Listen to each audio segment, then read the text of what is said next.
Bonjour, salam azefillah.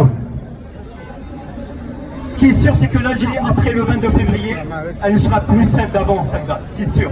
Ça veut dire que le Hirak, il a traversé, il a engrangé des victoires.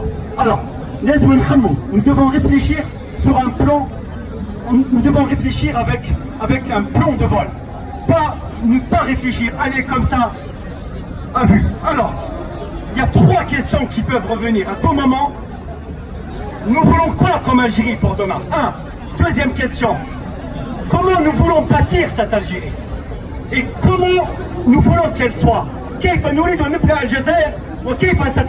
Voilà, c'est comme ça. Pardon.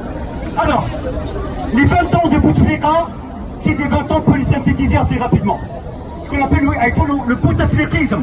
Le bouteflikisme, c'est une notion qui a été introduite pour définir les 20 ans, ce qui s'est passé durant les 4 mandats présidentiels de Bouteflika. Durant cette gouvernance, et tout autour, il y a un système corrompu mafieux qui tourne autour et qui gravite. Alors, si on veut synthétiser assez rapidement, 1. Les 20 ans, la corruption, elle fait 7. 2. La gabegie, sur Tidbir. 3. La déliquescence, c'est-à-dire que l'État, il est en composition totale à l'État liquide. 4. C'est quoi? Ici là, il représente quoi? C'est l'abus de fonction et conflit d'intérêts. Il s'aide à l'Ouadifa, voilà comment on dit ça. Si on prend d'un côté les frères Koninev et Haddad, ils représentent quoi? L'octroi d'indus d'avantages dans les marchés contrats publics. Bila Mubarak, bila Mubarak.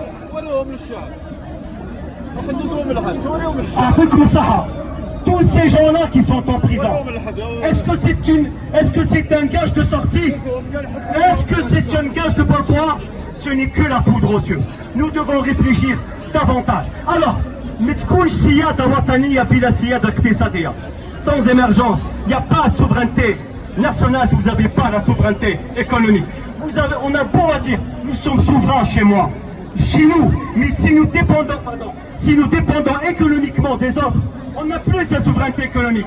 Et du coup, vous perdez votre souveraineté nationale. L'un ne peut pas se faire l'autre. Est-ce que vous savez, on prend une société américaine qui s'appelle Anadarko. C'est une société texane.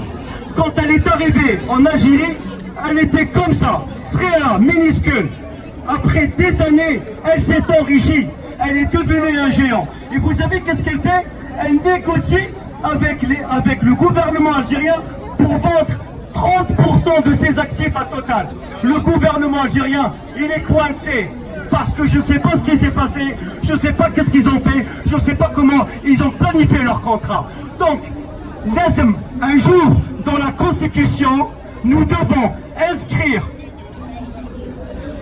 à l'attention des sociétés étrangères, pétro-gazières, qui veulent venir en Algérie, nous ne devons pas leur permettre de contrôler plus de 30% de la production algérienne. C'est de la folie. C'est comme si vous donnez votre sous-sol 30%. Sur 100%, on donne 30%. Non, laisse ce qu'on appelle le droit de préemption. On préempte. Les 30%, je les rachète. Je prends la totalité parce que le sous-sol, c'est un sous-sol algérien. Il appartient aux Algériens. Ce qu'on appelle Barabia, le droit de préemption. Merci à vous.